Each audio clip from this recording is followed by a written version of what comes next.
Bismillahirrahmanirrahim. Assalamu alaikum. The main objective of this lecture is to state and prove Cauchy condition for improper integral of first kind. इससे पहले कि हम Cauchy criterion को state करें, कुछ definitions और result हैं जो हम Cauchy क्राइटेरियन के प्रूफ में यूज़ करेंगे. सबसे पहले हमारे पास है डेफिनेशन जो कि है limit x approaches to infinity f of x is equal to m से क्या मुराद है. इससे मुराद है कि for all real epsilon greater than zero there exist a positive real number n greater than zero such that f of x minus m mod is less than epsilon whenever x is greater than capital N. और दूसरी हमारे पास definition है कि sequence कब convergent होता है. क्या sequence A N is said to be convergent if there exists a number L which is called the limit of the sequence such that for all epsilon greater than 0 हमारे पास फिर एक positive integer N not exist करता हो जो कि depend करता है एप्सिलॉन के ऊपर such that the mod of an and minus L is less than epsilon whenever n is greater than n naught. और यहाँ पर भी ये जो कैपिटल N था, यहाँ पर कैपिटल N एक रियल नंबर है जो कि डिपेंड करता है एप्सिलॉन के ऊपर. और इसके बाद हमारे पास डेफिनेशन है कॉशी सीक्वेंस की कि अ सीक्वेंस ए एन ये कॉशी सीक्वेंस कहलाता है if for all epsilon greater than zero हमारे पास एक एन नॉट एग्जिस्ट करता हो जो कि एप्सिलॉन पे डिपेंड करता है such that A N minus A M mod means के किसी भी दो टर्म्स का जो डिफरेंस है उसका मॉड लेस देन एप्सिलॉन हो after N not. Means N not के बाद अगर फॉर एग्जांपल एन नॉट की वैल्यू अगर 100 है तो इसके बाद अगर कोई भी दो टर्म कंसीडर करें जैसे 125 एंड 1000 टर्म तो उनका डिफरेंस हमारे पास लेस देन एप्सिलॉन हो. नेक्स्ट हमारे पास एक रिजल्ट है कि sequence of real number is Cauchy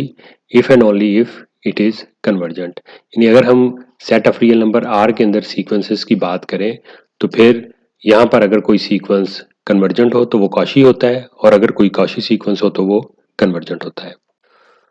no we have Cauchy condition for infinite integral. इसकी स्टेटमेंट कुछ इस तरीके से है कि अगर फंक्शन f है जो रिमान इंटीग्रेबल है on a b for every b is greater than equal to a तो फिर हमारे पास integral a to infinity f dx ये कन्वर्ज करेगा if and only if for every epsilon greater than zero there exist capital B greater than 0 such that for any two number CB greater than B implies this definite integral b to c f dx mod is less than epsilon. Means जब हम इस epsilon के corresponding ये b find कर लेंगे तो फिर उस b के बाद कोई से भी अगर हम दो नंबर कंसीडर करें तो उन दो नंबर से अगर हम ये डेफिनेट इंटीग्रल कंस्ट्रक्ट करें तो उसका डिफरेंस उस एप्सिलॉन से कम होगा. तो ऐसा हर एप्सिलॉन के लिए होना चाहिए और एप्सिलॉन के कॉरेस्पॉन्डिंग फिर हर दो नंबर के लिए होना चाहिए. मिसाल के तौर पर अगर एप्सिलॉन की वैल्यू 10 ली गई है तो उसके कॉरेस्पॉन्डेंस हमें पता चलता है कि b की वैल्यू जो है वो 100 है. तो 100 के बाद कोई से भी दो रियल नंबर अगर आप कंसीडर करें मींस 100.5 और फिर इसी तरीके से 200 और उससे अगर ये डेफिनेट इंटीग्रल हम कंस्ट्रक्ट करेंगे तो उसका हमारे पास मॉड जो है वैल्यू जो आएगी उसका मॉड लेस देन 10 होना चाहिए. तो ऐसा हर दो नंबर के लिए होना चाहिए. तो इस लिहाज से हमारे पास 100 के बाद इनफाइनाइटली मैनी चॉइसेस होंगी कि कोई से दो नंबर हम कंसीडर करते हैं. और इस दूसरी चीज़ ये कि ये चीज़ हर एप्सिलॉन के लिए ट्रू होनी चाहिए. मींस कि हम बारी बारी हर एप्सिलॉन जो है उसको चेक करेंगे. दूसरे लफ्ज़ों में जब हम बाय डेफिनेशन इस किस्म का प्रूफ करने लगे इस थ्योरम को यूज़ करते हुए तो फिर हम एप्सिलॉन को आर्बिट्रेरी ही कंसीडर करते हैं. अब आते हैं इसके प्रूफ की तरफ. इसके प्रूफ में क्योंकि हमने दोनों डायरेक्शंस को प्रूव करना है तो फर्स्ट हम एज्यूम कर लेते हैं कि a to infinity f d x convergent है. अगर ये कन्वर्जेंट है तो इसका मतलब ये हुआ बाय डेफिनेशन ये लिमिट एग्जिस्ट करती है. और फर्ज कर लेते हैं कि ये लिमिट ए के बराबर है. मींस हमारे पास अब इस किस्म का रिजल्ट है कि limit b approaches to infinity a to b f d x that is equal to a. अब इसके ऊपर हम लिमिट की डेफिनेशन अप्लाई करेंगे जो हमने पीछे रिव्यू में फर्स्ट नंबर पर की थी। उसके लिहाज से आ जाएगा for all epsilon greater than zero there exist b, no doubt this b must be greater than a, because हमारी जो डोमेन है इस फंक्शन के लिए वो हो ही ए से स्टार्ट हो रही है, यानी बी हमारे पास जो बिलोंग कर रहा है वो ए से इन्फिनिटी को बिलोंग कर रहा है। तो एक ऐसा नंबर होगा बी जो कि ग्रेटर देन ए हो such that a to b f dx minus a mod is less than epsilon over 2 for every b is greater than capital B। अब अगर हम कोई c जो कि इस b से ग्रेटर हो उसके लिए भी यही रिजल्ट होल्ड करेगा, क्योंकि अगर b के हर b से बड़े नंबर के लिए ये रिजल्ट जो है वो वैलिड है। फॉर एग्जांपल अगर हमारे पास ये b 100 होता तो उसके 100 के बाद कोई भी अगर हम ये स्मॉल b कंसीडर कर रहे हैं तो उसके लिए ये वो रिजल्ट वैलिड है। तो c अगर हमारे पास इस b से बड़ा होगा तो इसका मतलब है कि वो कैपिटल B से भी बड़ा होगा। तो यूँ हमारे पास एक और इनक्वलिटी आ जाएगी जो होगी a to c f dx minus a mod is less than epsilon over 2। ये नंबर 1 है और ये हमारे पास नंबर 2 है।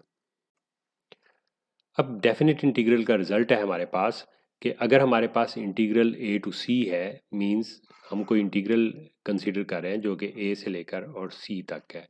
और b उसके दरमियान में कोई नंबर है, तो हम इंटीग्रल को ब्रेक कर सकते हैं a से लेकर b तक और फिर b से लेकर c तक। तो वही हमने यहाँ पर लिखा है। अब हम कंसीडर करते हैं में से इस एक्सप्रेशन को, अगर इस एक्सप्रेशन को कंसीडर करते हैं यानी इस definite integral b to c f d x को कंसीडर करते हैं तो हम फिर लिख सकेंगे a to c f d x minus a to b f d x, जैसा कि हमने यहाँ पर इसको लिखा है। अब इसके अंदर हम a को सब्ट्रैक्ट और ऐड कर देते हैं नंबर a जिसको कि हमने लिमिट कंसीडर किया था पीछे, तो हमने ऐड करने के बाद अब ट्रायंगुलर इनइक्वालिटी यूज़ करते हैं तो इसके ऊपर सेपरेट मॉड आ जाएगा और इसके ऊपर सेपरेट मॉड आ जाएगा। अब जब हमारे पास C और B दोनों ग्रेटर देन कैपिटल B हो तो ये लेस है एप्सिलॉन ओवर 2 से और नेक्स्ट वाला भी एप्सिलॉन ओवर 2 से जो कि इक्वल आ जाएगा एप्सिलॉन के, यानी हमने प्रूव कर दिया कि mod of b to c f dx is less than epsilon when c is greater than b and b is greater than capital B। इस तरीके से एक डायरेक्शन में ये थ्योरम प्रूव हो जाता है। अब हम थ्योरम का कन्वर्स प्रूव करेंगे तो इसके लिए हम एज्यूम करते हैं कि कॉची कंडीशन होल्ड करती है, means for all epsilon greater than 0 there exist b greater than 0 such that हमारे पास जो इंटीग्रल है from b to c f of x dx its mod is less than epsilon for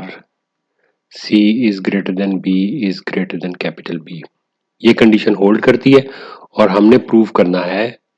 कि हमारे पास जो इंटीग्रल है a to infinity f dx ये कन्वर्जेंट है।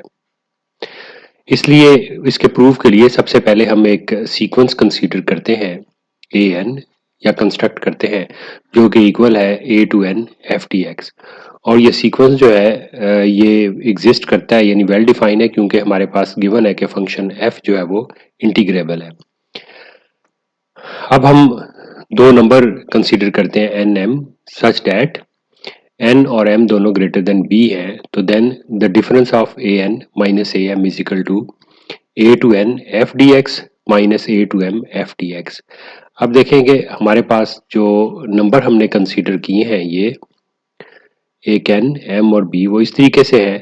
कि b कोई रियल नंबर है इस जगह पर और फिर हमारे पास ये एक m इंटीजर है और यहाँ पर एक n इंटीजर है। तो जो हमने यहाँ पर a टू n को कंसीडर किया हुआ है, a नंबर हमारे पास कोई इस जगह पर होगा, तो हमने इसको फिर ब्रेक कर सकते हैं a से लेकर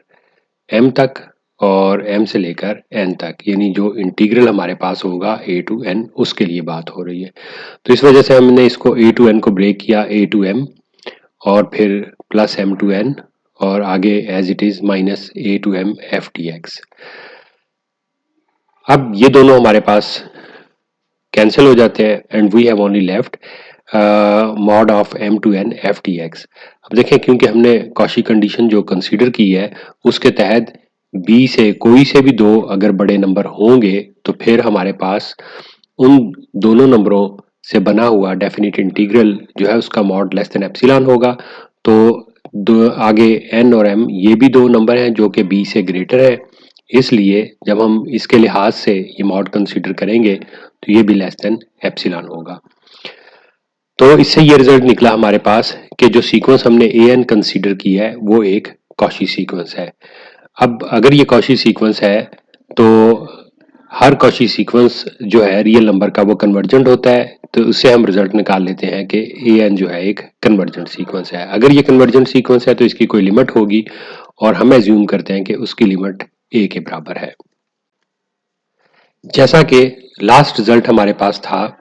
limit n approaches to infinity an is equal to a, so we apply the definition on this limit, we get for all epsilon greater than 0 we choose b,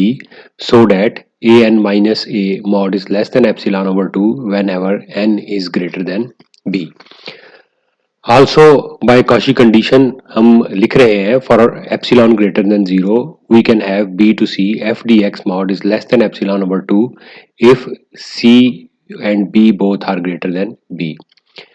अब नेक्स्ट आगे हम N A और B जो consider कर रहे हैं जिनको कि हमने चूज किया था वो बी से ग्रेटर है,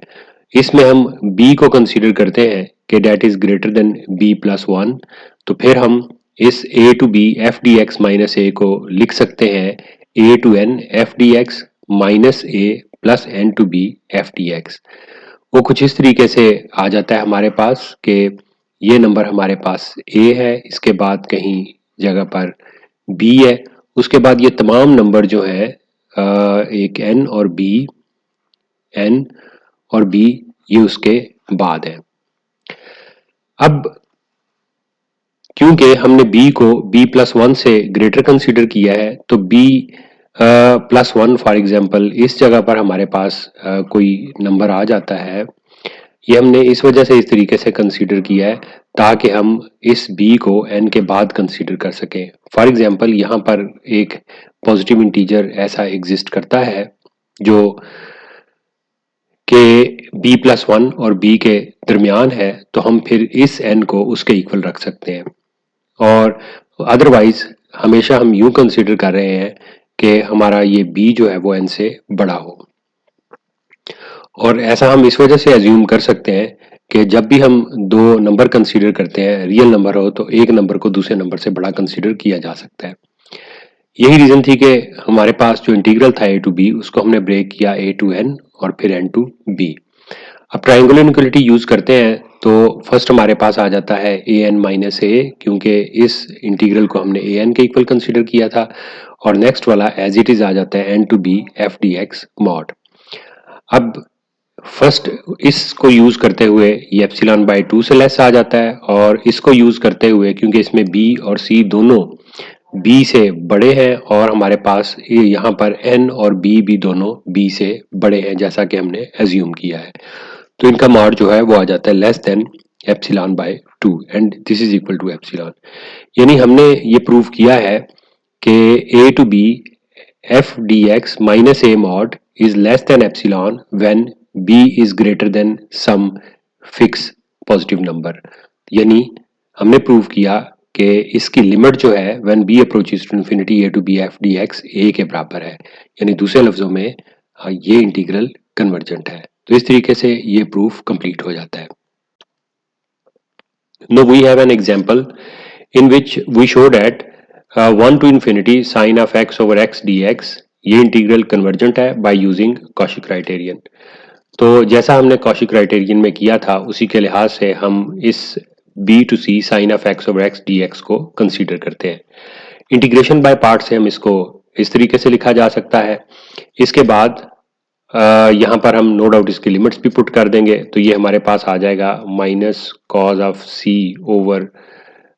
c minus minus cos of b over b। तो इससे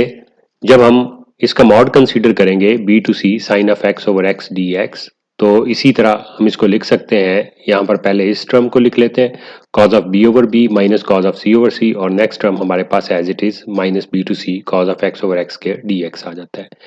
नेक्स्ट ट्रायंगुलर इनइक्वलिटी को यूज करते हैं, तो मॉड को हम डिस्ट्रीब्यूट कर देते हैं हर टर्म्स के ऊपर, उसी लिहाज से यहाँ पर लेस देन इक्वल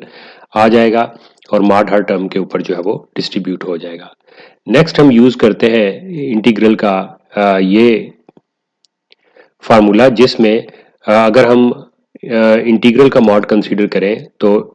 उसको हम इंटीग्रेट कर सकते हैं फंक्शन के ऊपर, तो फिर हमारे पास ये लेस देन इक्वल दरमियान में आ जाता है। इसी लिहाज से जब इसके ऊपर हम ये फार्मूला अप्लाई करेंगे तो we have less than equal to, next हमारे पास वही तीन एक्सप्रेशंस आ जाती हैं। अब यहाँ पर क्योंकि बी और सी ये पॉजिटिव है, क्योंकि हमारी डोमेन जो है वो 1 से इन्फिनिटी तक है, तो इसी वजह से ये मॉड सिर्फ और सिर्फ जो है कॉज के ऊपर, फंक्शन के ऊपर अप्लाई होगा, बाकी बी पॉजिटिव नंबर होने की वजह से हम एज इट इज लिख सकते हैं। इसी तरीके से नेक्स्ट टर्म में भी, इसी तरीके से इस टर्म के अंदर भी।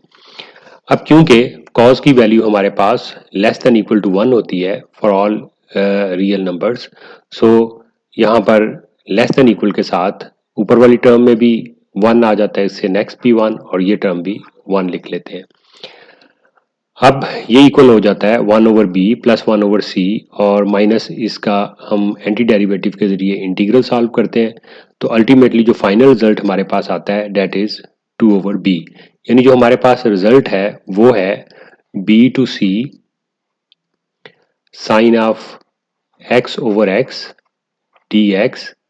It's mod is less than और इक्वल टू 2 ओवर बी, जैसा कि हमने देखें यहाँ पर ये लिखा है। अब अगर हम एप्सिलॉन चूज करते हैं इस तरीके से कि एप्सिलॉन एक आर्बिट्रेरी नंबर है, पॉजिटिव रियल नंबर, और बी को हम एज्यूम कर रहे हैं कि वो 2 बाय एप्सिलॉन के इक्वल है, तो फिर अगर c ग्रेटर देन हो b से और ये b ग्रेटर हो कैपिटल B से, तो जो एक्सप्रेशन हमारे पास आई थी, देखें ये वाली एक्सप्रेशन जो थी, हम इसको लिख सकते हैं that is less than 1 over, अगर हमारे पास ये b greater than 2 over epsilon है और ये 2 ओवर एप्सिलॉन ग्रेटर देन 0 है, तो इस लिहाज से 1 over b less than epsilon over 2 के इक्वल होगा। तो इस लिहाज से हम यहाँ पर 1 बाई बी की जगह पर वैल्यू पुट कर देते हैं एप्सिलॉन बाई 2, और यहाँ पर स्ट्रिक्ट इनइक्वलिटी आ जाएगी, this is equal to epsilon. इसमें जो इम्पोर्टेंट बात यह है कि जो हम ये पता लगाते हैं कि हम क्या बी कंसीडर करेंगे एप्सिलॉन के कोरेस्पॉन्डिंग, उसमें हम पहले से ही 2 ओवर बी को हम देखते हैं कि अगर लेस देन एप्सिलॉन हम कंसीडर करेंगे तो फिर हमारे पास b जो है वो ग्रेटर होना चाहिए, यानी b ओवर 2 पहले आ जाएगा, is greater then 1 over epsilon, और फिर आ जाएगा b is greater than 2 by epsilon. इस एक्सप्रेशन को देखते हुए हम फिर कैपिटल B को 2 बाय एप्सिलॉन के इक्वल कंसीडर करते हैं, यानी इसको हम कैपिटल B के इक्वल कंसीडर कर लेते हैं, जो कि पॉजिटिव होगा। तो इसका मतलब ये हुआ कि कॉशी क्राइटेरियन की जो कंडीशन है वो पूरी हो जाती है कि for all epsilon greater than 0 there exist b such that for c greater than b is greater than capital B we have mod of b to c sin of x over x dx is less than epsilon। तो Cauchy criterion से हमारा given integral convergent है। आज के लिए इतना ही। Thank you very much for your attention.